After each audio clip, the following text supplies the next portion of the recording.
Good evening, good morning, good afternoon. We don't care what time it is. We're just happy that you're listening to Podcast PD. If you're catching us on Sunday, September 6th, it's 8:30 p.m. and we are here. It is episode 83 of Podcast PD. My name is Chris Nessie, at Mr. Nessie on Twitter. I also host the House of EdTech podcast. And of course, I am joined by my podcast compadres, Stacey Lindis and AJ Bianco. Stacey Lindis, how are you? I'm doing all right. Celebrating this Memorial Day weekend. No, Labor Day weekend, whatever weekend it is. Nope. It'll be Memorial Day soon enough. Let's hope we make it. Let's start the summer over again and get a summer redo. Celebrating Labor Day weekend here in New Jersey. Things are opening up. Restaurants and gyms are opening. So I went to the gym this week just to see what it was like. It was like a ghost town. It was weird. But then it's like the gym in February. Or March. It's even scarier in March. But then I spent some time at the shore today, down the shore today. So, doing the beachy things in New Jersey. How about you? No complaints. The school year sort of started. We had 4 days of professional development to kick off the school year, and I will meet my students and my classes on Tuesday, September 8th. So yeah, Google Tuesday. Classrooms are shiny and ready to go. Oh, see, you're Google Classroom. I'm like real classroom. And we only had 2 days of PD. So I don't know I think I could have used those extra days in my classroom, to be honest. But well, it is what it is. It is right? what it is, right? It's 2020. Yeah. AJ, what's up, Mr. Bianco?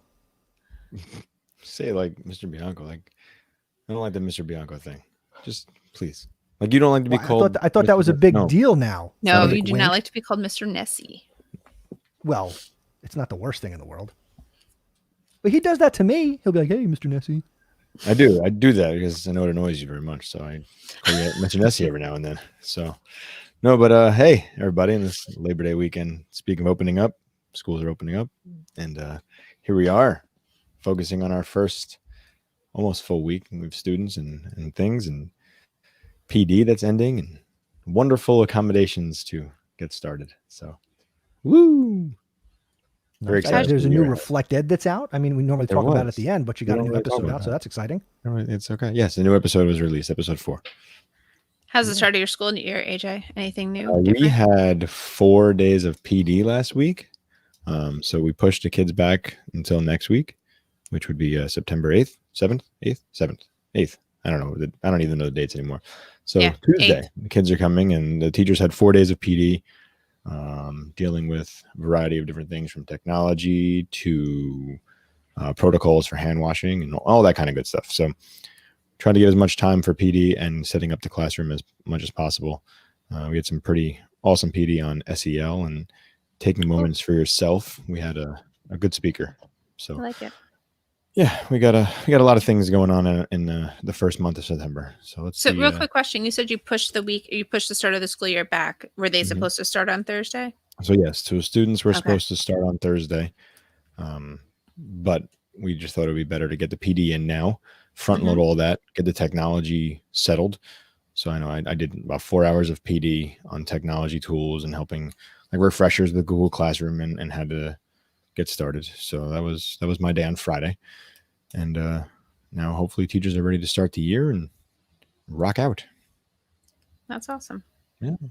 Here we go. Cool. Speaking of rocking out, we have a rocking episode coming up for you in this very episode. That was one of my better ones, right? That was a good transition. I like that one. And we just ruined it with all the chatter about how awesome it was. Gotta give credit where credit's fix due, it in right? post. There you go. Fix it in post. So today in this episode, we are going to be talking with Randy Tomes and Bruce Reicher, and they are co-authors of a book called Scripted, and it is an educator's guide to media in the classroom. There is a third co-author who we will certainly acknowledge, but why don't we bring on our guests for this episode? Let's say good evening to Randy. Randy, how you doing tonight? Welcome to Podcast PD. I'm good. I'm doing great. Thanks for having me on. We're excited to have you here. You are from Indiana. You've been an educator for 25 years. Congratulations on that. You get a watch or something, right? And you teach digital design and communication at the elementary level. That's very exciting. I do. Yes, it's been amazing. The past this is my 8th year in this position, but I've been doing the media thing for all throughout, just integrating whatever I could media wise into my lessons as a 4th grade, 5th grade, 6th grade teacher back in the day. So. Very cool. And we're also joined tonight by Bruce Reicher. And Bruce, don't say anything yet because, well, I got something special as I promised I would. Cousin Brucey! Cousin Brucey! Cousin Brucey! Cousin Brucey! Go, go! Go, go! Go, go! Can't you hear that drum man now, baby? There we go. We have the second best Cousin Brucey on the internet with us tonight, Bruce Reicher. Bruce, what's up, man? That's probably the finest introduction I've had on any podcast that I've done. They usually don't have that fanfare. That was fantastic. Yeah. You know, it's actually funny because 2 days ago in preparation for this, I said, I mentioned last episode that I was going to have the Cousin Brucey stuff. So I went out to YouTube and I searched Cousin Brucey song, and, you know, I'm familiar with it by the 4 seasons and everything. And the first video that came up was Cousin Brucey final air check, August 1st, 2020. I'm like, oh my God, did he die or did he retire? So I dug deeper real quick, and I found out that he has left Sirius Satellite Radio, and yesterday, September 5th, he went live, and he's back on terrestrial radio, back on the station he started at in 1961, 77 WABC AM, and he's going to do a 3-hour show on Saturday nights from 6 to 9. Cousin Brucey is back. Nice. No, that's awesome. I grew up with him, and that's pretty cool that he's back to where he started, and that's where everybody remembers him from. If you grew up in this area, Cousin Brucey was it. Well, in the 70s. I haven't been alive as long as you, so for me, Cousin Brucey is, you know, CBS FM 101.1. Wow. What a welcome the guest, Chris. I hit him with both compliment and, you know, a kick in the. It's a backhanded compliment is what it's called. Yeah, right. But anyway, it's very well. It kind of fits in with what we're doing tonight, creating media and broadcasting in the classroom. So, you know, somebody had to teach Cousin Brucey what to do. So we got Bruce here. We got Randy here.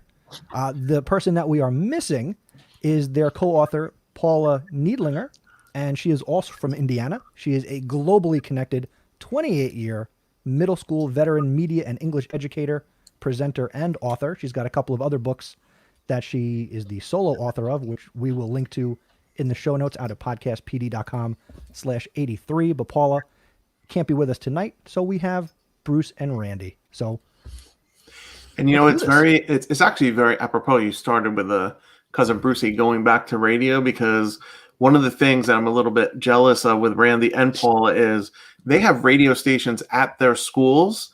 And I'm excited that on the scriptededucators.com website, we're going to have a radio station on our website that we can run podcasts from, live shows from. And I've actually been to Randy's school in Indiana a couple of years ago during spring break when we were just starting to write the book. And he has very young students who are spinning records every Friday at his school and like DJing. It's unbelievable. Randy, like real records? Like, yeah. That's awesome. So I guess it was 5 years ago or 6 years ago, I saw Paula present on doing radio in the school. She teaches middle school. And I thought, well, why not with this position? We have a media studio where we are putting out our newscast each afternoon through the school. And I said, well, let's take this a step further. Since we're a magnet school for communication, I said, let's see what we can do about getting a radio station here. And Paula and I and Bruce were in New York a couple years ago, and we were there for the conference, for the radio conference. And Paula and I were in a record store. I'm a record collector and love it. And she was with me, and she was looking at some stereos. She said, you should try to hook up a turntable to the soundboard. And I said, Paul, I tried to do that through the TV, but I haven't tried to do it through the radio yet. So I was like, I'm going to do that when I get back. And so I have an old teacher box turntable and I have about 2,300 45s in my collection at home. So we'll do topics, and I'll say to the kids, well, what do you want to do there? And so I'll say, does anyone want to do Aretha Franklin? I've got probably 30 or 40 Aretha Franklins. And so they'll research Aretha, they'll research some background on her, they'll put their script together, they'll order the songs they want to play, and they'll broadcast. They'll turn records, and it takes time because you got to teach these 5th and 6th graders how to actually put a needle on the record, and and not damage it, and you just take care of it. And A side, a B side, what the label looks like. I mean, you wouldn't believe everything you have to teach these kids. But when they learn it, they love it. And I've had parents come to me, you know what my kid asked for Christmas? They asked for a turn. It's like, well, good for them. So they do that. So we turn records. We also run a Friday morning contest, and the teachers are getting into it. The teachers just told me this Friday we ran a contest, and the theme was show tunes. So they play 5 songs through our radio station. All the classrooms tune in. They have to figure out the artist and the title and the artist, and they get their name into a drawing. And then so on the news that afternoon on the television news, we'll have one of the DJs come on, and we pump in a wheel through the TriCaster on the computer. It's just you type in the names, and it's a spinning wheel, and whoever wins gets to have the golden record. It's a golden record. Hang outside their classroom for the next week. So now they're getting T-shirts. The teachers are making T-shirts. They've got a golden record. I mean, it's kind of grown. It's kind of its own little monster. That's just it started with this small idea, and it's grown. And now teachers are getting T-shirts printed, and it gets everybody jazzed on a Friday morning from 7:35 to 8 o'clock when the kids are walking in. They're listening to music. They're learning about music. The kids. The 3 DJs who do it, 2 of them are at home doing virtual. One's live in the studio. So we'll boot the Zoom call in for the soundboard. And so it's like they're in there, all this, nothing's stopping us. It didn't stop us during COVID. I just took the computer home. It runs through Backbone Radio's our software, and they're out of Boston.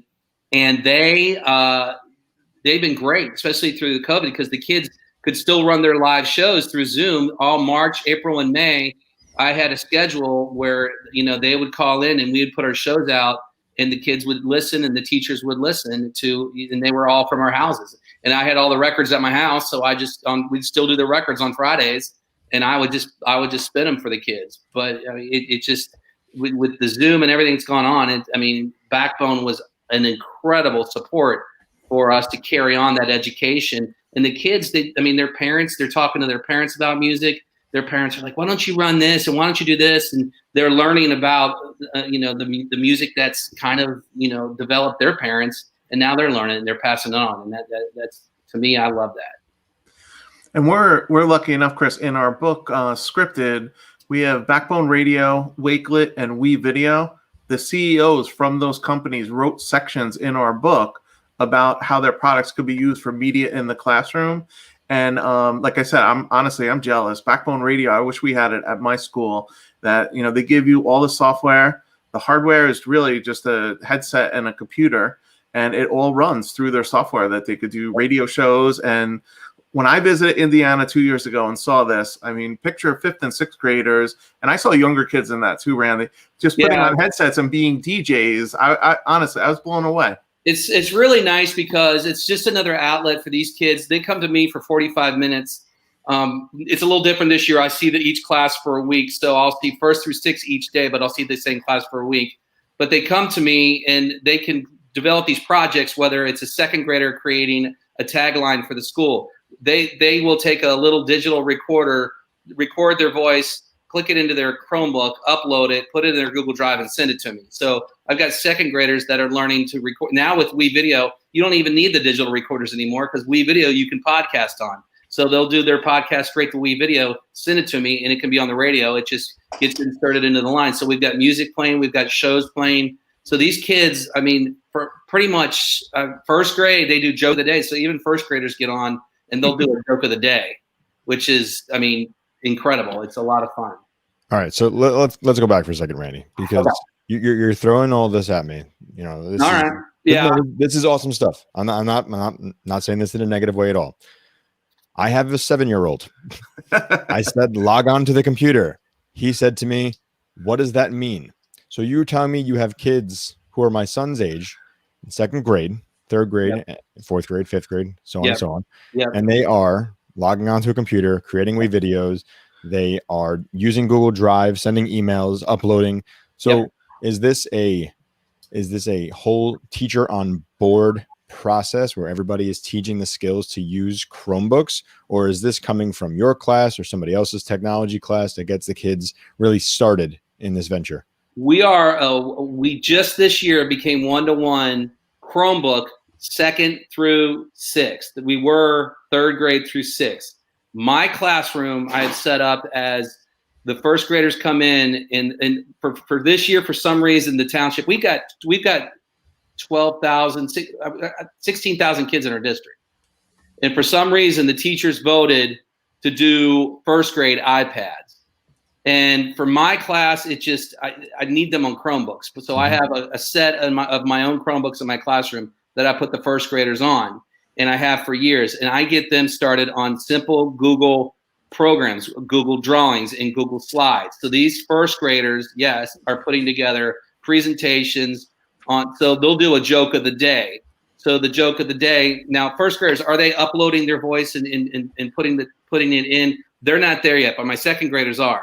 So the first graders are learning to design on Google Drawings, save it as a PNG or a JPEG, send it to me and share it with me, and we can take that and put that in the background on a short joke of the day for our news podcast, our news broadcast at the end of the day. So the anchors will say, look, next we got a first grade joke of the day, and they'll come on telling their joke with their picture that they drew in Google Drawings popping up. So they're getting their voice out there, and we can take that same recording and upload that to the Backbone Radio, just the audio. That's cute. That's awesome. Yeah. So it's a whole curriculum that sets up, and these kids, my goal is by the time they're in 6th grade, they've been completely through the Google Suite and then some. So we're using programs like Lucid Press, Lucid Chart. And they're seeing, I've got 3rd graders introducing me to new things. I had he's a 4th grader now. A 4th grader come to me yesterday. We were doing flaming text and creating text for a poster. He says, have you done font meme yet? And I said, no. He's like, well, come here. I want to show you. So these kids are showing me, and I'm taking what some of these kids are giving me, and I'm just, I'm like, here, this is, here it is. Let's pass it on. And you got to, and one thing that I talk about is you got to trust the kids with the equipment.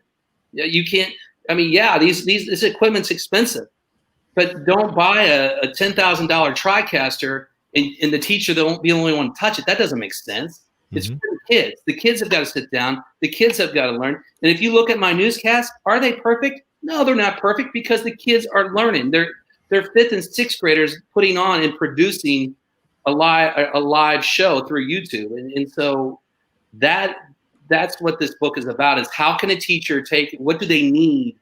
What's the simple things they need, or you can go extravagant and you can find what works for you and your school and your students. I got to say, I am super jealous, because I remember when I was growing up that, I would watch Saved by the Bell, and you got to those episodes where they had like the Bayside High radio station, and I was in middle school, getting into high school. Big Bopper. I was like, man, the Big Bopper, Rich Belding. And I always wished, and my school didn't have that. And when I left, they got a TV studio. And, from being friends with Bruce, I know that his school is doing amazing things. And there's a lot of other schools out there that are doing live morning news, or, my own high school now, they do, live to tape, and, they distribute it. Man, I wish I could be a student doing this. Oh, wait, I get to do this because I do stuff like this. So it's never too late. I thought you were going to have Miles go virtual on his show. I've heard your son's podcast. I think Miles can handle it. He could, but he also made the big boy decision that I don't want to do the vacuum podcast anymore. So that the show doesn't exist. Oh, but, no. Oh, no. Well, I mean, he made that choice. Up? I said, well, really, I said to him, I've got the files, but I said, hey, buddy, do you want to do this? Because I don't feel like ponying up another $9 for this domain name if you're not going to make any more episodes. So he's like, you can let the domain go. I'm okay. So I still have the episodes, but he got that exposure at the age of 8. And, AJ, he was on here, almost a year ago. And we talked to him about earlier with the COVID. We had him on. Yeah, we had him on virtual. here. Yep. So we sure did. I mean, I mean, the little important kids can do this. Yeah, the important thing, I mean, I saw, with my own eyes, I ran these school, but I knew from middle school kids too, if you set the bar high for them for anything, media included, they go and they reach for it. I mean, on our live show that we've done for 13 years, we have no bloopers. The kids step up, they do the show live, they know what's expected, and they can produce an 8 to 10 minute live show every single day. And we also we'll go through 3 rehearsals in class periods, and that's the time if kids can't handle it, it's just pretty easy to say once you get going, if you can't do it seriously and you can't do it without laughing right now, then you're not going to be able to go on air and do the show, and we'll find another job for you. But I really think media creation, which is what this book is about, ties into future skills that even if they don't end up being DJs or broadcasters, all of those things, those future skills of problem solving, working together, collaborating, they're all used in media production and creating something. It could be, whatever teachers create with their students. And I think a lot of teachers think it's much more difficult to start than it has to be. That one of the premises of the book is just use what you have. So especially in remote learning, you could use your phone, you could use your Chromebook, whatever has a camera and microphone on it, start creating from your curriculum. It's not just about these kids go and a teacher will see code.org, and code.org it's a great website for them to go to learn about coding and things like that. But can they really take what they're creating in code.org and other sites like that and what, ask yourselves, well, what now? The question is always, what now? What do I do with it? I turn the computer off and I turn it on again. My kids know, they see their projects. They're either going to go out through our daily news, they're going to go out through the radio, or they're going to put on the big screen in the school somehow. So they're physically seeing the stuff that they're creating, whether it's a poster, whether it's a newscast, whether it's a radio show or an announcement or whatever simplified thing they're doing. They're going to see it and hear it somehow around the school or even in the community. And that's it. It really is, like, for the gen ed teacher, it's an amplification and an emphasized platform that is created for what you're already doing in the classroom. So my kids are already having conversation. Now we're recording conversation and we're sharing it with a more global audience, or a bigger audience than the kids that are sitting in that turn and talk circle or their partnership or whatever. So yeah, I like what you're saying, because I feel like anyone could do it. It's just a matter of, like, how do we get there? Right. And hopefully through the book, you guys would, the book will, I mean, we laid it out, and we've been looking for, all these years when we've been developing our newscasts and things like that. We were looking for a book to lay it out for us, and there was nothing out there. So Paula got us together and said, why don't we put something together? I know this guy in Jersey, Bruce, great guy. And we, through Google Hangouts, started talking and started writing this book, and we did it all like what we're doing right now. We met each other. A lot of the book was written when we finally met each other in New York, but we got a little bit done. And then Bruce came out here for a weekend and we got together and did that. But most of it was done through conversations like this. And, Rand's exactly right. I mean, we looked high and low for books that were out there, and the only ones that we could find were college level books. And you take a look at the publishing date on many of them, and 2005, 2010 just doesn't cut it. Something that's 10 years old with technology, most of the things in there, were outdated. And one of the things that we have in our book, and one of the partners for the book, is Wakelet. And we're doing a Wakelet site with the book, not necessarily as the same thing as the book, but just to keep updated as we see updated tools. And distance learning wasn't even a thing as we were writing the book. So we have a whole section on the Wakelet site on distance learning, infographics, websites to go to try to keep it updated and, to keep it fresh.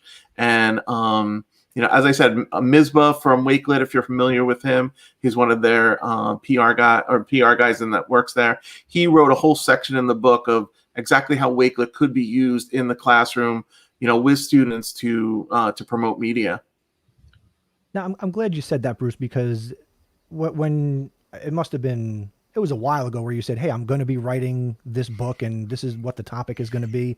And and this is just me, whenever I hear somebody getting ready to write a book and it's about technology, I kind of raise an eyebrow to say, and I start to think, well, as soon as that book comes out, it's got the potential to be outdated, and how would you keep something like that current? So the idea that you've got this accompanying website, scriptededucators.com, and the support of the Wakelet technology to basically have that thing that you can keep updating, that makes me now think that the content of the book would be more evergreen. And it doesn't matter if you read it now or you read it in, I can't say 5 years. If you read it in a year, the content of the book is going to be solid to support things like curriculum and give you advice about equipment. And you mentioned, and I love that idea of just whatever you got, just start. Right. So again, that extra resource to keep current is super valuable for anybody who gets this book. Yeah, no, we thought that was valuable. And the third partner we have is WeVideo, which you guys have heard me talk about before. And WeVideo, WeVideo, what I don't know, what is this WeVideo? WeVideo in remote learning is a home run. And I know a lot of high schools, which I question if high schools would use WeVideo, because it seems like a K through 6, K through 8 thing to me. You know what? Those high schools learned a hard lesson if they were doing Adobe or Final Cut Pro, and then distance learning came, and guess what? You can't get to computer number 1 in the classroom because you're not there from March to June. A lot of high schools in the country have really jumped on the WeVideo bandwagon because you could do it from any device and it's not platform specific. And That's now what I love about it for elementary. Now WeVideo has added to, you could do animated GIFs or GIFs, whatever you like to say, create videos, create podcasts and screencasts all in one place. And I know there's a lot of other programs out there for all of those things that might be more powerful by themselves. But I think because WeVideo has all of them, it works with Microsoft, it will work with Google products. We're so happy to have WeVideo as a part of the book. And that's one thing in common all 3 of our schools do have, is that for video production, that has been our go-to for the past couple of years is WeVideo. And as you mentioned, Chris, there is parts in the book that go through all these different third-party tools that you can also use. So I think another theme is you don't have to just have this one thing. There's not one way to do any of these media projects. It's more use what you have, especially with remote learning. And again, the tools that exist today, they might not exist tomorrow. Right. And so if it's WeVideo today, there might be another or a new competitor that's web-based video editing and production that, again, it's about the skills. And Randy, from hearing what you talked about, you're equipping and empowering your students with these skills that if it's not Google in 10 years, or if it's not WeVideo, or if it's not Adobe, your kids are going to have these skills to edit video, communicate, collaborate, and create content. That's what we want them to do. And that's what they need from day one when they walk into my classroom. When a child that's been touching a screen for, since they've been born, and they haven't been using a keyboard or using a mouse pad, they need to learn that muscle memory. And so, that's what I've been doing with these kids. Their first week with me is they need to learn that muscle memory to log in. They need to know where the numbers are. They need to know how to hold the shift key down. They need to understand that when I click on this X, it closes the window. Or if I click on this box, it makes the window bigger. But once they start learning all these skills, it's going to help them with whatever's coming out next. It's going to help them understand or be intuitive to right click and know how to right click using a mouse pad.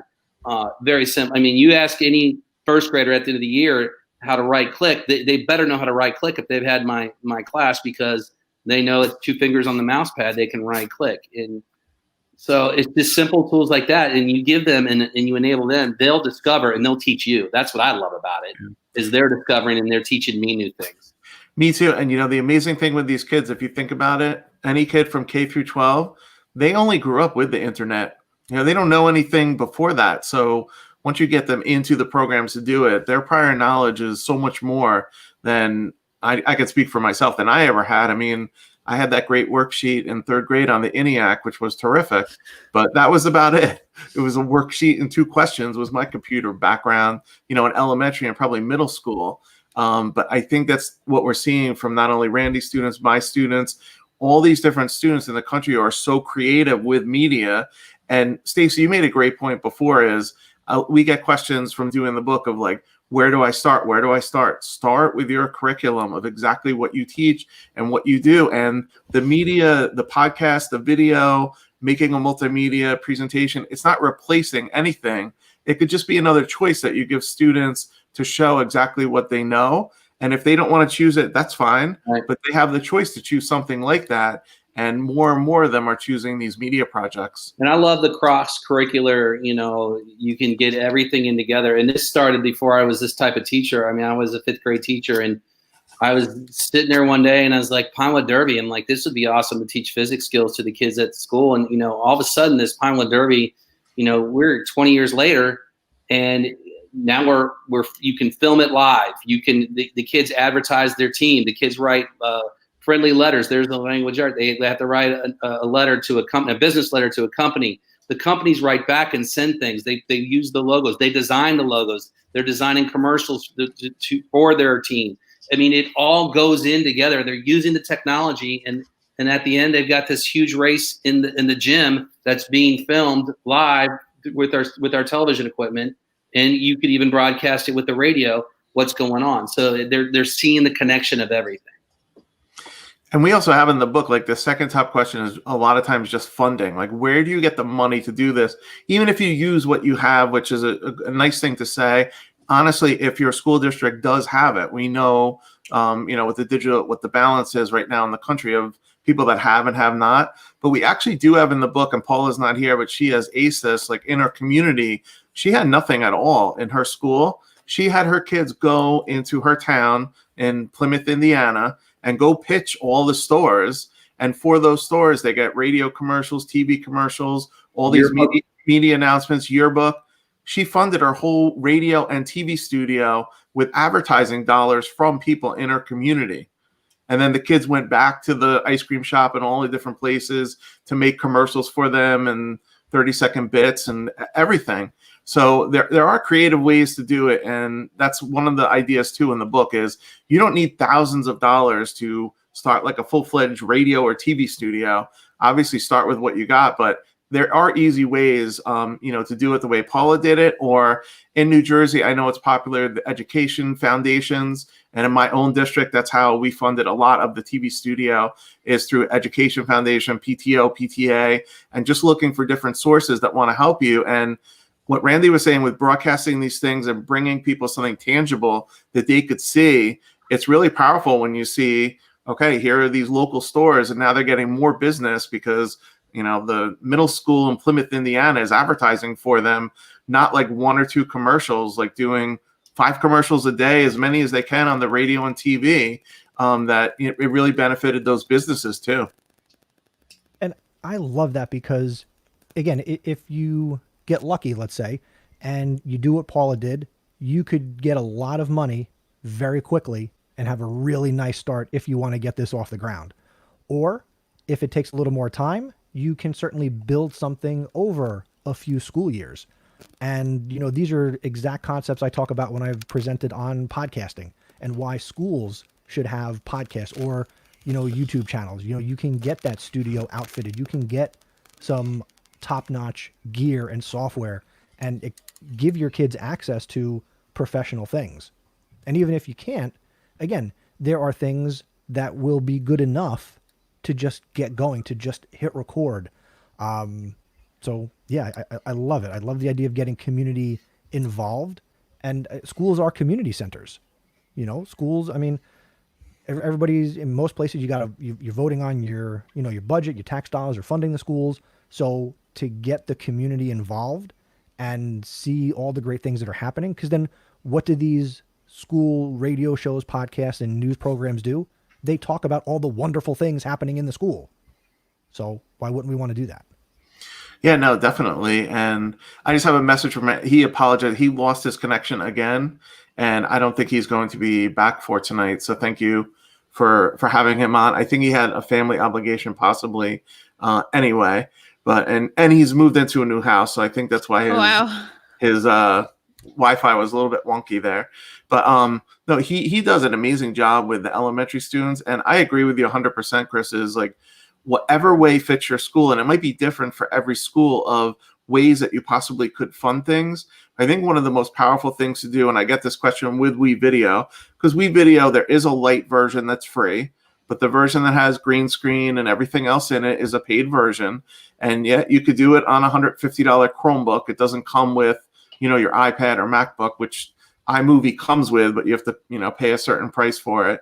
But to me, the easiest way to do it is get things for free, get the pilot from WeVideo, use it for 3 or 4 months, create content with it. And then whoever is that decision maker in your school, go to them and show them, this is what, in Randy's case, like 2nd and 3rd graders have produced, or middle school or high school. It doesn't really matter which level. This is what we could do with this tool, and this is why we need it. And then you have something tangible, to show them, instead of just saying, it might be good if we had something like WeVideo that kids could log into, because there is a cost to it. It's not free. And the WeVideo thing is, it's a subscription, and it's a yearly subscription. So it's not that you buy it once and then, and then it goes away. So budgeting does become a question. I know in my own school too, they actually just send a Google form. Well, they send it every year. Which databases are we using and which ones are we not using? So they took one database that we weren't using as much and looked at all the stats. And instead of buying that database every year, they now purchase WeVideo for every single person in the school district. Bruce, so the title of the book, again, Scripted, An Educator's Guide to Media in the Classroom, I'm going to say that that's intentional, because it's not called Scripted, a middle school TV teacher's guide to media in the TV curriculum and TV classroom. So what would a teacher like me, social studies, or a math teacher or a science teacher, why would we want to get this book, and what value would a teacher who's not teaching media production, why should they get this book?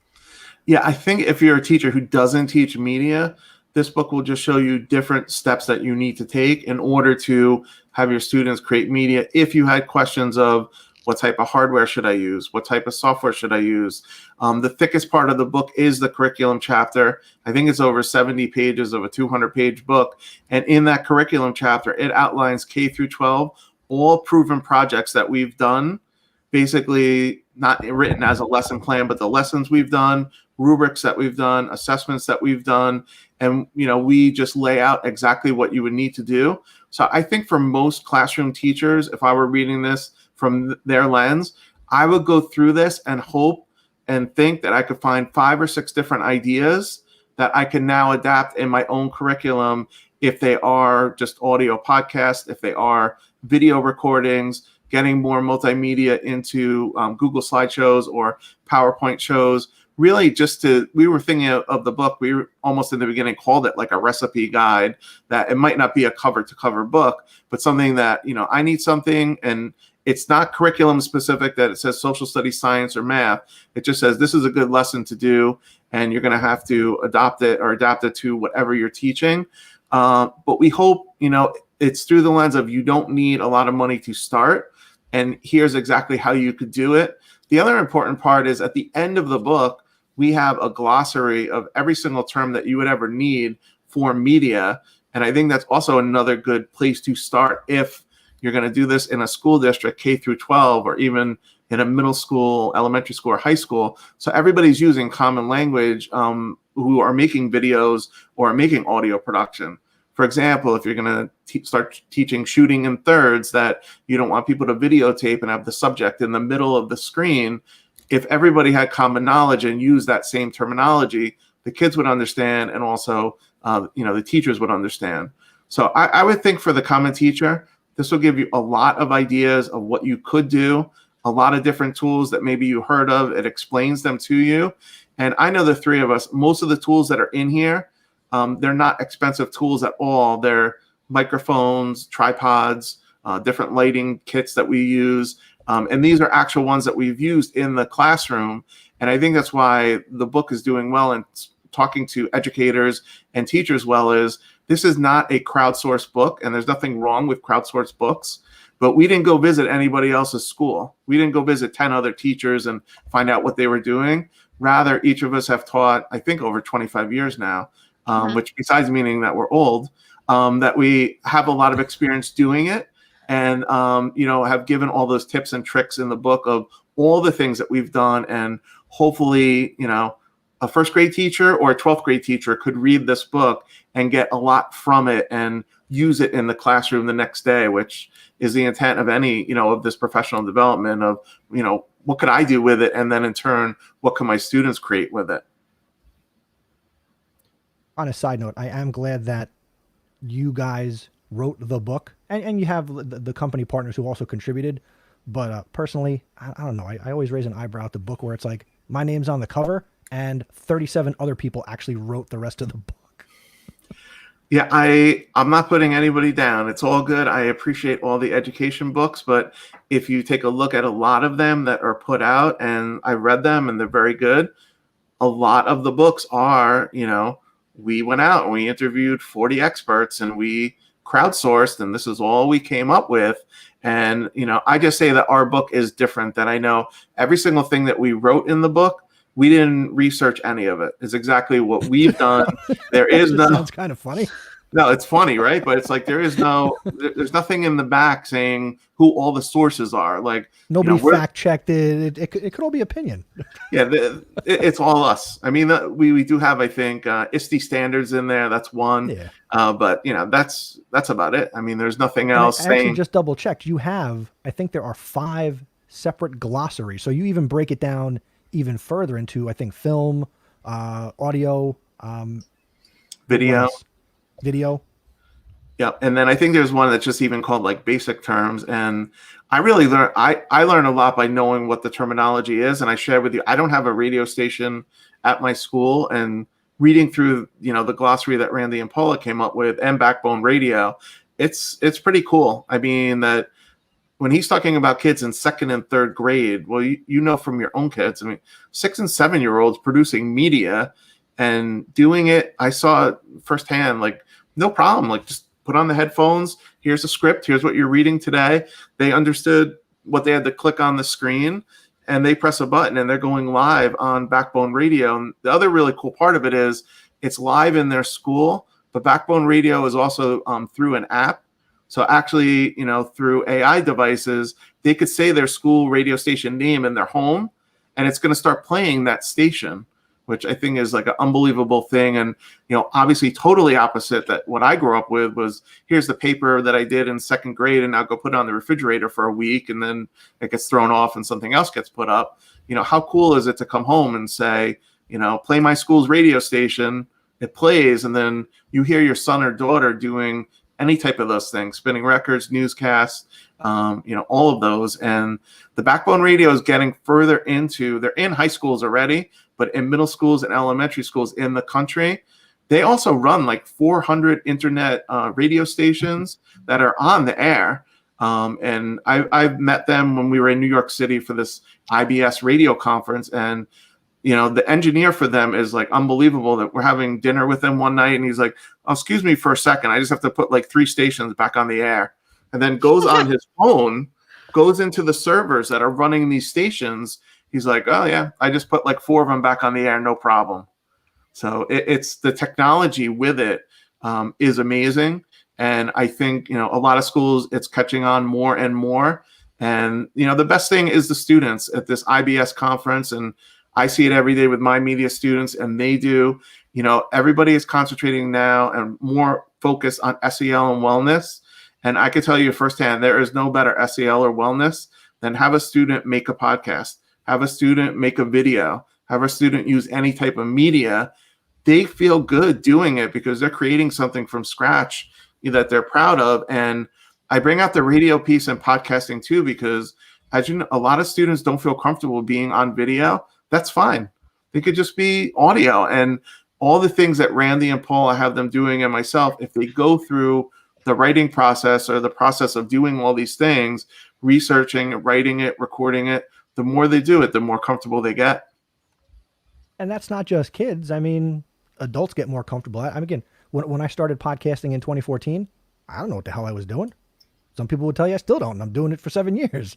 So again, it's you talked about muscle memory before. It's building these skills, and if the earlier you can start to teach kids or expose them to these things, the better it's going to be when they get later in life. I definitely. We had a comment in the chat. Alex Podchaski checking in on Facebook, and he's looking forward to picking up the book if he can get past the start of the school year where he's at. I believe Alex is down in Florida, so he thanks you for writing this. And Stephanie commented on YouTube, referring back to the fact that somebody can talk to their Amazon device. I won't say her name because she's on my desk, or their Google device. And again, extended family. That's fantastic. That again, you're knocking down the walls and you're not just in your school or, during homeroom listening to or watching these things. It can be global. And again, we talk about authentic audiences all the time when we have students creating. Super powerful. Yeah, no, definitely. And it's funny. I was just going to use the same exact words as you of authentic is there is a real audience for here, not only in the school, but also all the parents at home. And then, with Paula's idea with the community of you do commercials for the local place. Well, guess what radio station they're running the whole day in their store? They're running the school's radio station, not only to hear their commercial, but at the same time, they're promoting the school. So I really think it is a fantastic tool. And I think more and more middle schools and even elementary schools, could start doing it. And I'm excited. Our website is scriptededucators.com, and Backbone Radio was nice enough. They're giving us a radio station for the website. And I think I'm the most excited one out of the three of us because I don't know how to use it at all, but I'm excited to learn how to program it, put podcasts on it. I know they also have technology that's called Lucy, where you can actually go from your cell phone and go live right to the radio station. So that's a really cool thing that they have. I know Paula last year had students in middle school, 7th and 8th grade, broadcasting high school games through this like Lucy technology. And then people in the town were listening to the football games over their, local radio station, which they could get, through an app. And then, like I said, the AI thing I think is the coolest thing is you could just say, play my school's radio station. And, most people at this point, not everybody, but have those AI things in their houses that, will play anything, including it could be your son or daughter's, voice from whatever show they did or game that maybe they announced. Yeah. And the thing I like about this, like my sons are going back to school virtually. The type of and my one son is in an engineering class, and so that's like that's his biggest struggle as far as not being back in the classroom this year, is that he will not get to participate in actually that authentic creation for that class. But with all of these tools, as we were saying earlier, it doesn't matter if you're virtual or hybrid or in person or not, because so much of content creation, as Chris likes to talk about all the time, is like create the content, just hit record. All of that can be done remotely for the most part, as long as you're using a platform that has a universal base, like that's web-based or, isn't, like you said, device 1 or device 2. Yeah. No, and one thing that I did myself, I do talk a lot about WeVideo, and that's what the students have on their Chromebooks, but I also honor and understand when we went remote, I said, use whatever you want. I'm going to show you WeVideo, but if you want to use Quick from the little GoPro cameras, you want to use their software, you want to use clips on an iPhone, you have Sony Vegas, whatever you have. You can use other things if you want. And I think the choice also plays a big part in, doing these projects with students. And I know one thing that was brought up in my school, I don't know about your schools, but in terms of assessment, people saying, well, how do you know that their parents aren't doing the test?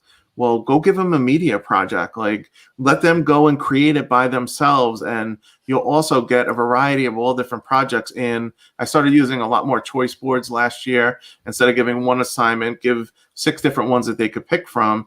And, there is no test of how to use the microphone, how to use the tripod, how to hold your camera the right way. You learn it by doing it. And then by the type of projects, that they hand in. And one point that Randy made, even with the younger kids, was to show them some of those fundamentals. I was surprised even in remote learning, we had students host our remote TV show, and we had the first couple of weeks do it, and the shows were good. The content was good.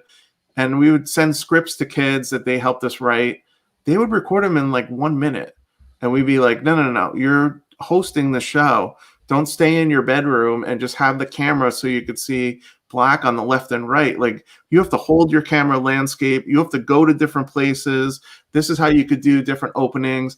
And one of the things that we really leverage with remote learning, we do Zoom conferences now with any student that's on our TV show to just go over those things. And you would be shocked or not that you have to show someone, hold your camera like this when you're recording, because like this, you're going to get letterbox on it, and, different tips, and basically a brainstorming with the students.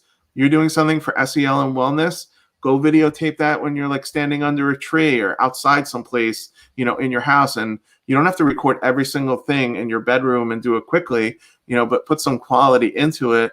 There was a lot of teaching that went on there that, yeah, they got the things recorded and they got them done quickly, but the quality that they could do, you can really coach them up and teach them a lot of those skills that they need.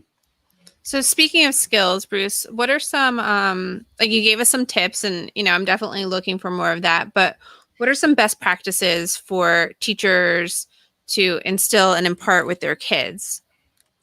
I mean, I think when you do any of these media projects, the biggest thing that you could do is the more planning that you could have them do before they go out and record, the better. And almost think of it like the writing process.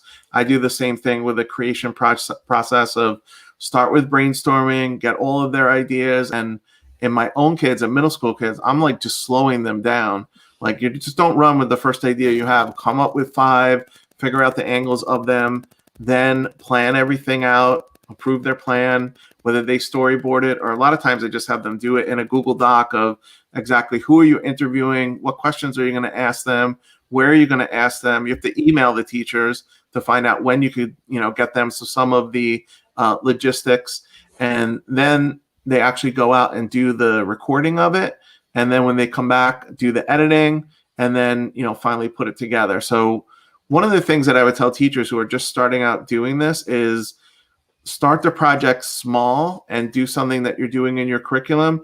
And maybe it could even just be an audio or a video of like an exit ticket, just so they get used to doing it. And you also get used to the workflow that's involved, because I know for doing it for a long time, the workflow, I understand what it is, but creating anything in media, everything's going to take 3 or 4 times longer than you think.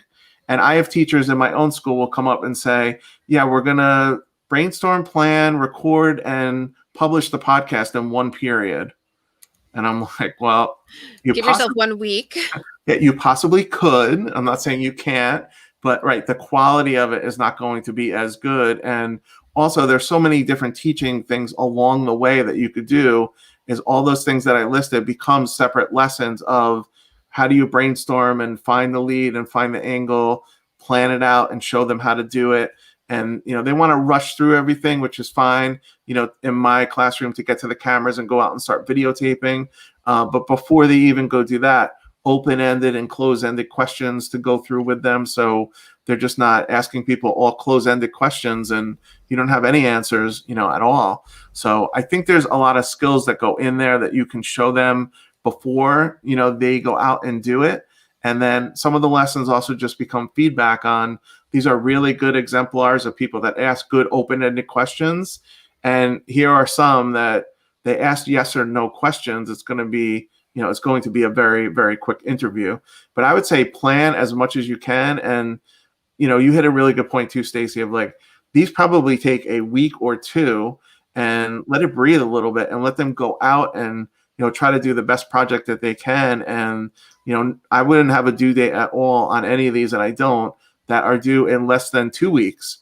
Because remember, in the beginning, they're also learning how to work whatever equipment we might have at school. Remote might be a little bit different. That I know it's going to take them 2 or 3 weeks to finish like a 2-minute news package that they might do that goes on our TV show. Yeah, I also like to leave the date a little open-ended. Say like, we're going to finish this in about 2 weeks and then reassess, especially when it's a new, if it's a new platform or something completely unfamiliar. Alex has a question. He wants to know, would starting with something like Flipgrid be helpful for getting kids used to recording?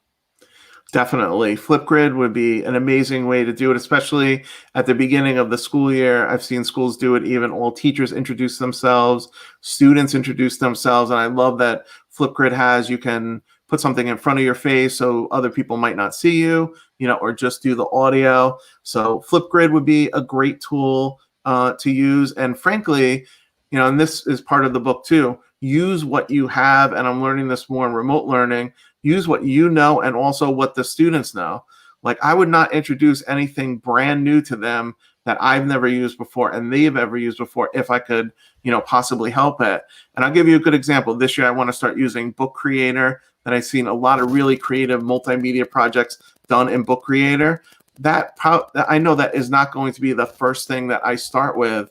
That I'll start with a wee video that they've done since 4th grade, and now they're in 6th, 7th, or 8th grade, and they've actually, have seen before. So Flipgrid would be great. And I think a lot of people also overlook on every device that we have, you could just turn on the camera or turn on the microphone and just record yourself, that you might not even need some of these third-party things to begin with. Just record yourself for whatever the project may be and upload that audio or video file to Google Classroom, even if it was just introducing yourself, in the beginning of the year. Although I do, Flipgrid, I know there's tons of great things that you could do on it that other students can also, meet the other students in the class along with meeting the teacher in that example of just introduce yourself and the traditional, like what you did for the summer at the beginning of the school year. So yeah, Flipgrid is great. And, I'm a big fan of Wakelet, and in Flipgrid Shorts, it's actually built into Wakelet just for the teachers for now, that I use that a lot to record myself as I'm introducing myself to the students and then put all the material for classes. So the video is just embedded right into Wakelet. Wakelet Shorts, I think they're up to 10 minutes now that you can actually record of yourself in a Wakelet short. For our listeners who know nothing about Wakelet, can you just give a quick 30-second commercial on what that is and what teachers and students will get out of it, why it's important? I'm going to use Chris's favorite 4-letter word, free. Wakelet is completely free. There is no cost at all. And I discovered Wakelet 2 years ago, and they call it a curation site. So put it as simple as you can. You could put all your things in one place, and all those things you could make public and share with your students. And any student can also contribute to your Wakelet site.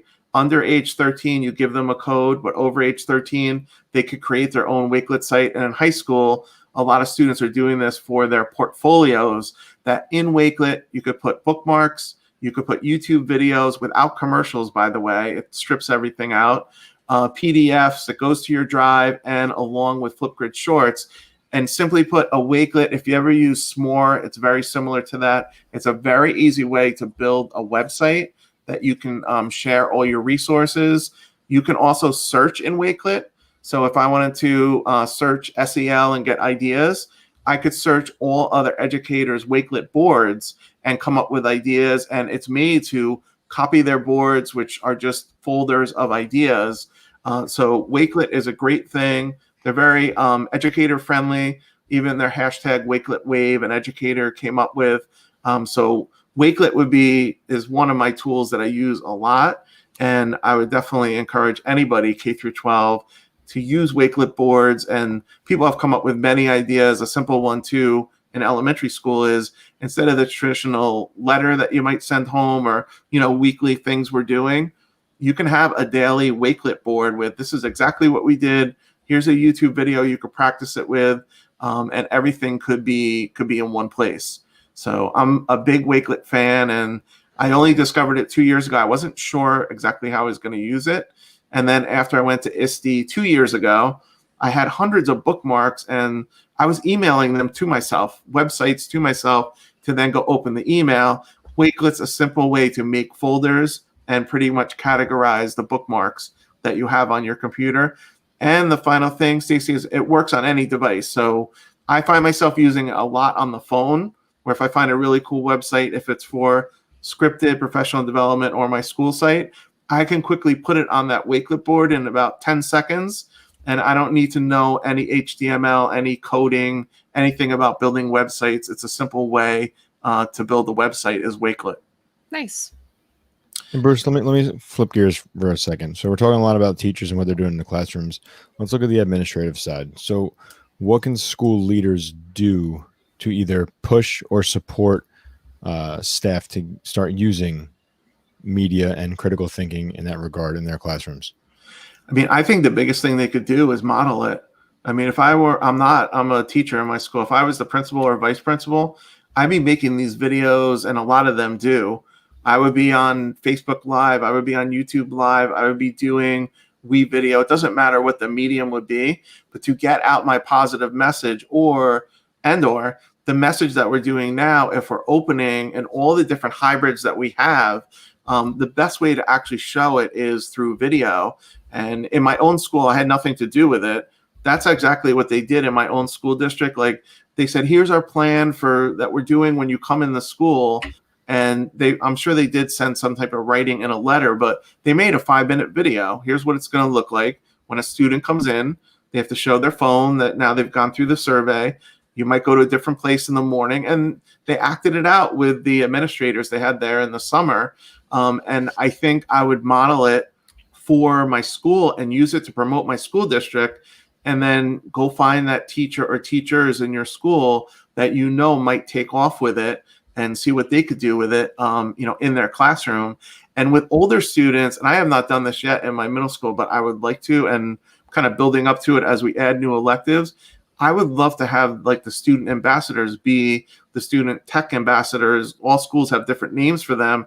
In high school, and I know like in Waldwick, they do this. He lets them, take over their social media for a day. Kevin does. I would get the students into it to let them start promoting the school along with the administration, promoting the school. And Kevin from Waldwick, he's like a great example, right? It was the kids' birthdays. What did he do? He went to each one of their houses on every senior's birthday, made a video about it, and it turned into a really good positive thing. Awesome. The kids weren't, those poor senior kids, they weren't there from March to June, which I'm sure they lost a lot of the prom and everything else, but they knew when it was their birthday, that principal was making a video about them. So I would model it if I were the administrator. And the second thing I would do, I would go meet with my teachers, maybe start on a grade level where some teachers are tech savvy, and start talking to them. What type of media tool could you use? It doesn't have to be Video or Backbone. It could be maybe just have iMovie in your school or Movie Maker, and support them to use it and have them start doing curriculum projects with it, that would support their classroom. But I think it's a home run for any administrator to go on, whether they're doing a podcast or make a video about your school, to promote your school, all the great things that you're doing. And I don't see any way at all that would have any negative to it at all. Of, here's my, email, here's my phone call, and here's the link to the video that I made about, if it is like the openings of school. I know in my own school district, they do like all three of those things. And I know the parents, I think they find the videos the most helpful. Yeah. Bruce, I gotta agree with that, because it something like this should start at the top. And if you want teachers to feel comfortable, for lack of better words, I'll say, being silly, administrators need to, unbutton the top button, loosen the tie, don't be, if you got into administration to be, buttoned up and uptight and, be a leader, well, you're working in a school, and the majority of the people in the school by far are children. Including the teachers. Including the teachers, so we're outnumbered as adults. So in some aspects, we need to relax, even in these trying times, relax, again, tell your story, be a little goofy, and Be vulnerable. Yes, be vulnerable. It's one of the things I appreciated most about the opening this year, where, our administrators certainly had to use technology that was outside of anything that they would normally venture into, because it's like Zoom, for example, right? Just watching the administrators work through Zoom and being gracious with themselves, and through that grace and that self-care, saying like, this is going to happen to everyone. If you can't figure out how to do this breakout, if I can't figure out how to get you back, I'm sorry, we'll start over. We'll make an announcement, just like whatever it is. And you have to I hope that people took that as they were watching, and, as an example of like, oh, okay, this is not all going to be super on point on Tuesday when we all go back to school here in New Jersey. And it's not all going to be beautiful because no matter what year you're entering, I feel like it's year one. This is my 19th year teaching. I feel like I am starting over, and it has nothing to do with like working with a co-teacher, working in a grade level that I've only known for a year. It's just nobody's really done this, especially because we're not in crisis mode for teaching. We're in like, you know, real teaching and kind of figuring it out and learning from what we did in the spring to elevate and improve our practice and the learning for kids. And Chris, you made such a great point before. Like when you first started doing podcasting, you were just like starting it out. I kind of felt the same way on March 16th when I started doing Zoom. I'd never used Zoom before. And now I'm using Zoom. I can't get rid of the toolbar on the top of the screen when I'm sharing and all these different things. But your point is a good point of just do it. As I've done Zoom more and more, like I'm very comfortable with that tool. I know how to get the toolbar away. I know how to share this or do that. But in the beginning, you don't. And that grace piece is fine, you know, and people see not that you're vulnerable, that you're human. No one's going to know all of it. And I agree with you. I've heard that from a lot of people, Stacey, saying it's almost like the first day of teaching. Everybody has that feeling. In New Jersey, when we go back, you know, on Tuesday, whether you're hybrid, half remote, full remote, whatever it's going to be, it's a brand new schedule, brand new plan. And the one thing that I do know, especially in the beginning, and I'm looking forward to is even though I'm teaching remotely, the teachers are going to be in the school. There will be like an AM and PM session in the school. And just to see other people after we were all isolated for months and months in New Jersey, you know, is just a great thing just to see other people that are in the school and makes you feel hopeful. And I'm just hopeful that schools can keep it going for a while, that it's going to be safe enough, whatever the amount of time is going to be. So teachers get to know their students, especially elementary teachers, but all teachers, and then just take the rest of the year from there and take it one day at a time. Go as far as we can, right? So Bruce, we you know, you're an avid listener. You know how we end that one question. So I'm gonna change it up for you a little bit. It's been an odd year. PD has been kind of scattershot. So in an ideal situation or in a COVID, post-COVID, and by post-COVID, I mean like what we're living in now, right? Like post the advent of COVID, what is your ideal way to get your PD or to deliver PD? Your choice. I mean, the best way that I've ever found is Twitter. Go on Twitter. There's so many different people that are on there. And then once you're on Twitter, you know, it's not easy to do in the beginning, but DM people that you're talking to if you want to have side conversations with them. Last year, I taught digital leadership, citizenship for the first time, and I DM'd authors of books that I read about it, and I was like astonished that you hear from them, you know, back right away. And the other PD thing that I would say is, you know, Thomas Friedman's book of The World is Flat. It's flatter now than ever. I mean, there's more PD that you could do online than you have time for. And I got involved with last year the Global GEG group. And from New Jersey, I'm meeting 9 o'clock Thursday morning on wellness, school opening, school issues with teachers from 5 or 6 different countries, England, France, South America, all over the place. And I would leverage those things that we've done in remote learning, if you're still in remote or not. But, you know, this year, everybody knows Zoom. Go get an expert of the week of whatever you teach and bring that expert into your classroom, whether you're remote or not. Everybody is home and everybody is willing to help. So I would say use Twitter, keep using Zoom beyond your classroom, because even my parents who are in their 80s, they know how to click on a Zoom link and go to things for senior citizens. I think everybody, it's become a comfort level. Send me the link and then I'll be on. And I think everybody wants to help educators. So my advice would be, you know, don't be bashful. Like go ask people in the curriculum area that you teach. If I taught language arts, I would be, you know, DMing writers to come in my class and talk to students about writing. And you could apply that to any curriculum area.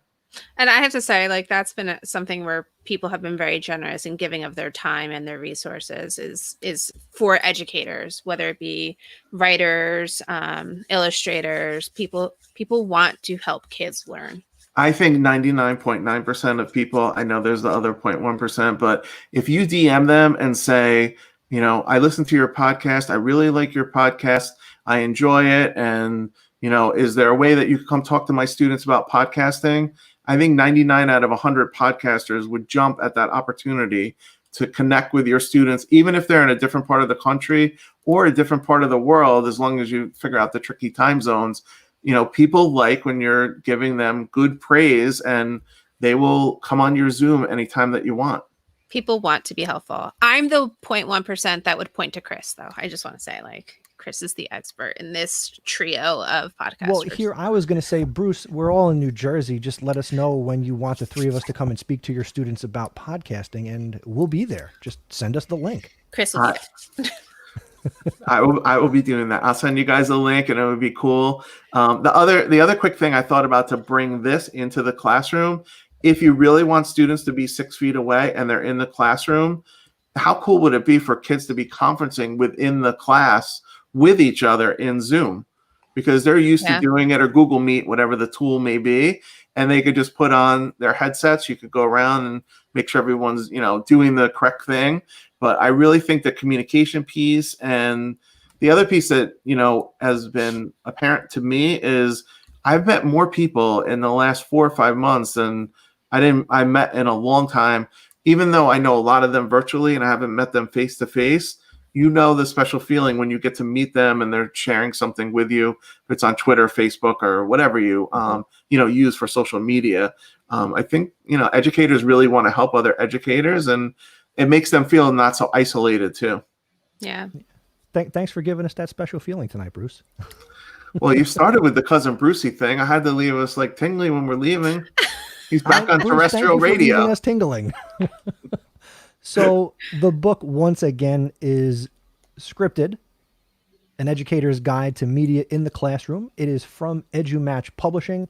It is a resource book for all educators, not just quote-unquote TV teachers, and it provides the scope and sequence that you will need to bring digital media into your classroom.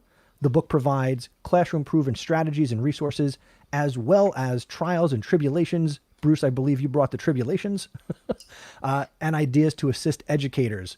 The authors, again, are Randall Thomas. He is at Randall Tomes 1. Did I say Randall Thomas? Sorry. Randall Tomes. He is at Randall Tomes 1 on Twitter. Paula Needlinger. She is at PNeid, N-E-I-D. And the incomparable Cousin Brucey. Bruce Reicher at B Reicher on Twitter. That is BREICHER. There'll be a link out to this book in the show notes at podcastpd.com/83. Connect with these authors because, Bruce has been DMing people all over the world. So go hit him up, DM him, bring him into your classroom via Zoom and Skype and Google Meet, whatever. Get him on there. He will help you. Bruce is a fantastic guy. So are his co-authors. And Bruce, thank you for sharing the good word about Scripted with us. No, thanks so much for having us on tonight. And I'm so glad you got to meet Randy. Hopefully you will meet Paula in the future. And scriptededucators.com is the website. And, at this point, we're just so excited to see what people create. And, I'm sure they're going to come up with a lot of ideas we didn't even think of from the book. And at this point, that's going to be the really fun and exciting part. And I wish the three of you and everybody, have a great and safe 2021 school year. Nice. Thank you, Bruce. Thanks so much, Bruce. Thank you so much for your time. Thank you. All right. Before we get to what we're listening to, where we're going to share one podcast recommendation, and I've got that task for this episode, we just want to remind you that if you get value from conversations like this, and you've ever wondered if you could somehow support what we do here on Podcast PD, the answer is yes, you can. You can support the show on a monthly or a yearly basis by becoming a Podcast PD executive producer. You can support us either monthly for $5 or yearly for $50. As a thank you for your support, every executive producer will receive a Podcast PD executive producer sticker. And if you support the show on a yearly basis, we will send you the sticker and a mug and a t-shirt. For more information, you can go to podcastpd.com/executive producer. And we want to thank our current executive producers, Adam Kelly and Mike Brilla. Thank you so much for supporting Podcast PD. Woohoo, thank you. All right, ready for my recommendation? Yes, what are we listening to? This one.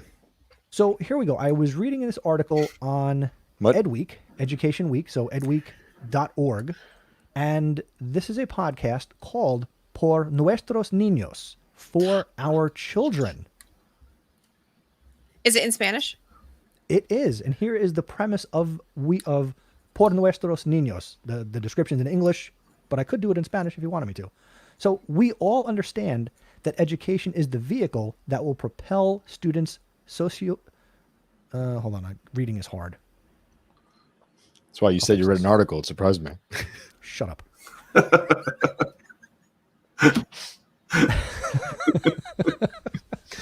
You skimmed the article. You found the link to the podcast. No. I read the article and now I'm reading. Shut up. Anyway, the joy of live. So here's the description of this podcast. Por nuestros niños, for our children. We all understand that education is the vehicle that will propel them socioeconomically forward, the children. Parents are children's first teachers, and they are the most important key to help them succeed. This podcast introduces professors, teachers, and expert educators to U.S. Spanish-speaking parents that want to understand how the U.S. public education system can best serve their bilingual children. The show shares tools, resources, and sage advice based on research and science to help children thrive in many languages. So you can find Por Nuestros Niños at pdo.org/podcast. And again, the article that led me to this on edweek.org, I will link to it in the show notes. The title of the article is Spanish-Speaking Parents Need Support. This new podcast may help. So the point of this podcast, created by a woman in Florida, believes that Spanish-speaking families have questions about education, especially in these current COVID times. And here's a podcast to support and provide information about what's going on in education to the Spanish-speaking parent. Chris, I have a great Can I do a guest podcast recommendation? That's why I didn't hang up on you. Go ahead. Thank you. I have a great one, and this one I just started listening to. It's not an education podcast, by the way. It's called the Live Inspired Podcast. The gentleman's name is John O'Leary. He's a New York Times bestselling author. And his story, I learned it from another podcast. When he was 9 years old, he was in the garage, and the gasoline for the lawnmower caught on fire. 95% of his body was burned, and he survived. And there's a sports tie-in here with Jack Buck, the old St. Louis Cardinals announcer, went and visited him in the hospital and said, "You'll make it, kid. You'll make it, kid." This happened to him when he was 9 years old. And he recovered from it. And unfortunately, his fingers on his hands were burned off. And Jack Buck said, "If you could learn to write thank you on the baseballs, I'll keep bringing you baseballs from all the St. Louis Cardinals." And he recovered from this tragedy. He has on his show Joe Buck, Jack Buck's son, introduce him, in the podcast. And he has all people that have overcome all of these different things, whether it's business people, sports people, anything. And every Monday he does like a 6-minute inspiration for the week. Now he's married. He has, 3 or 4 children, and he's written these books on inspiration and how to approach life even when tragedy strikes, how you're going to deal with it. And it's very, very good. Live Inspired Podcast with John O'Leary. It's got quite the back I pulled it catalog. up here. I'll have it in the show notes. Yeah, every Monday, a quick burst of inspiration. Every Thursday, interviews with an amazing guest about their success, their failures, their lessons. Good share, Bruce. Not that I'm bringing it to the table. I Brought it tonight, Bruce. read the whole article. Thanks, Bruce. I read the whole article. I was just, I'm not going to sit here and read the article I read to people. Whatever. No, I actually Wow. whatever. No, I actually learned about his this summer, and it's not an education one, but now it's on my list every week to listen to, and it's a great show. Something like this, for me, when I check it out, would fall under personal improvement, personal growth. Yeah. Because again, hearing these stories of other people, you're listening to these conversations because you want to be inspired.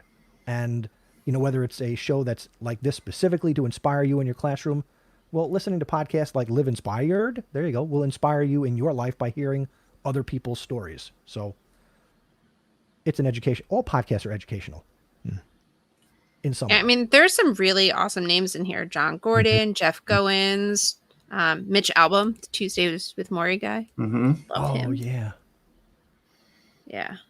And his conversations are phenomenal that he has with people. Of they know what he's overcome before he interviews them.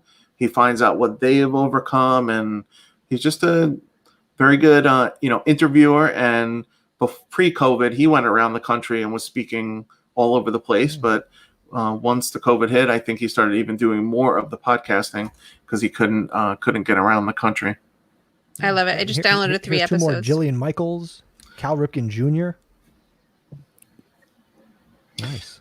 And his podcast I actually got turned on to because Don Goebel, who you might know from Twitter, Don Goebel is like an award-winning high school media teacher. He did his own passion project during COVID, which was to go interview as many people as he could from his high school that were now in broadcasting, whether they were engineers in front of the camera, behind the camera. And he had Joe Buck on his show through just DMing him and saying that he's doing this project and would Joe Buck like to come on. And Joe Buck gets into the whole story of how he learned about John O'Leary from his dad. And that's what was the reason why I started listening, to the show. I'm like, I'll give it a try and see if I like it. And he's an excellent interviewer, and you'll listen. It is inspiring because you know where it's coming from. If you're 9 years old and 95% of your body was burned, and now you've made it and you're a successful writer, author, and podcaster and all these other things, it's a great story. I'm going to recommend episode 281, An Open Letter of Gratitude to Teachers. Read that on Tuesday as you resume teaching from this long weekend, or for us in New Jersey, most of us anyway, going back on Tuesday for the first time with kids. My own children don't go back until the 14th. Don't get me started. But I love it. Thanks, Bruce. That's awesome. Yay. Yeah. Speaking of starting, Stacey, let's end it. Let's end it. All right. It is time to say adios, au revoir, auf Wiedersehen, hasta la vista. Say goodbye, Christopher. Goodbye, Christopher. Say goodbye, AJ. Goodbye, AJ. Thanks for joining us, and say goodbye, Bruce. Goodbye, Cousin Brucey. Bye, PodcastPD.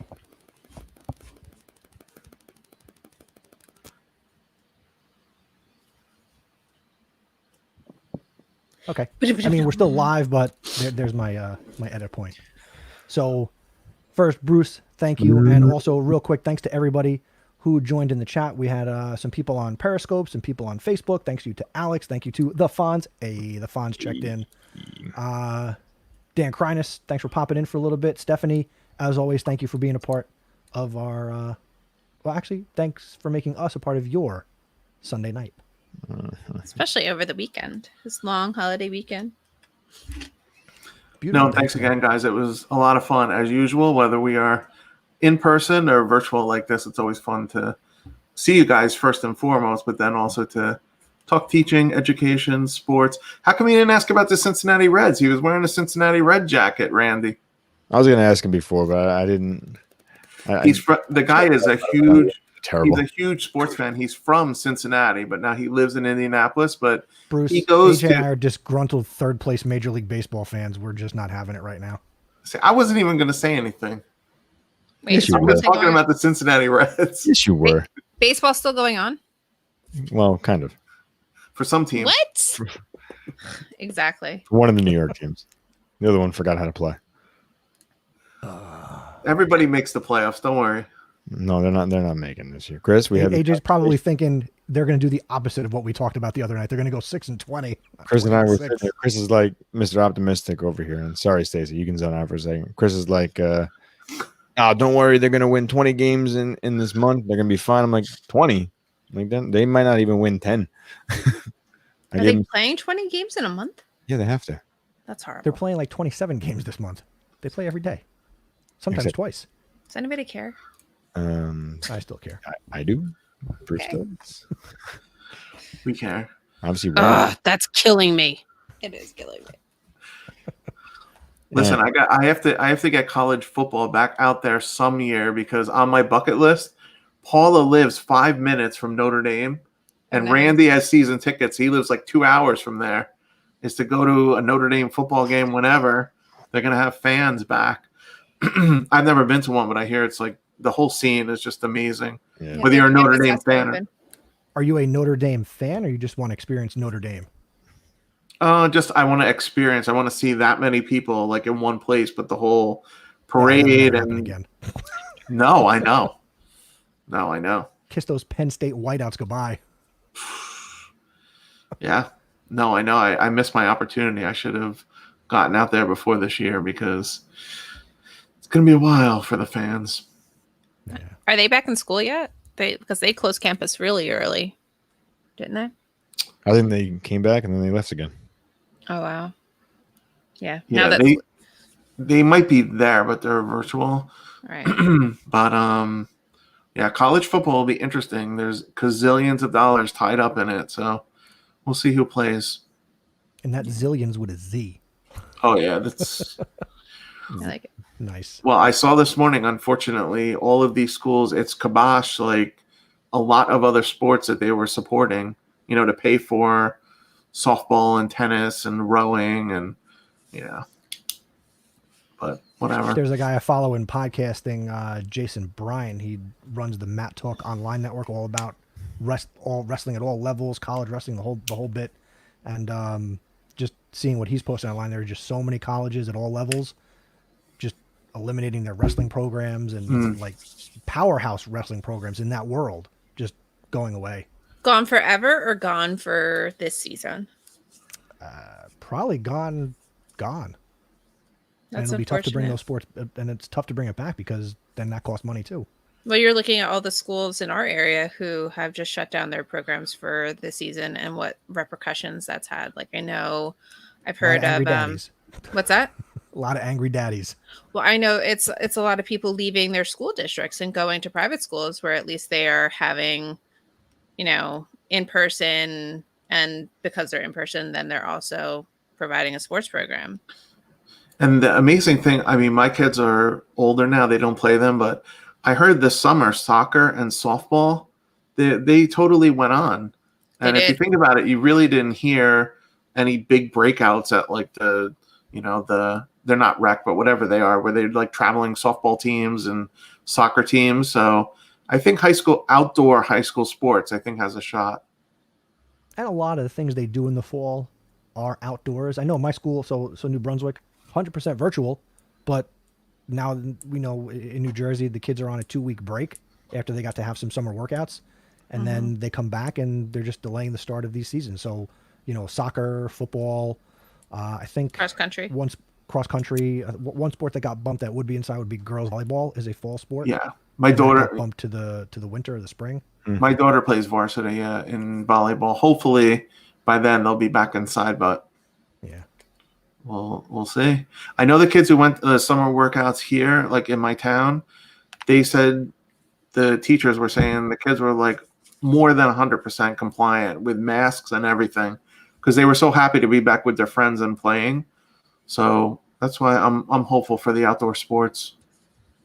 And I'm sure a Yeah. lot of kids in all sports were told, wear your mask or you're going to screw this up for everybody. So let's not screw it up for everybody, not just on our team, but all over. So, yeah. Real quick, goodbye to the people who are checking us out live. We will be back in 2 weeks. We'll be live on Sunday, September 20th, and we will be joined by James Sturdivant, author of Teaching in Magenta. So it is Education Book Month here on Podcast PD. I like it. It's So- a good way to start the school year. Yes. So we will we'll see you all in a couple of weeks, and we're gonna take this chat private. See you guys. Bye.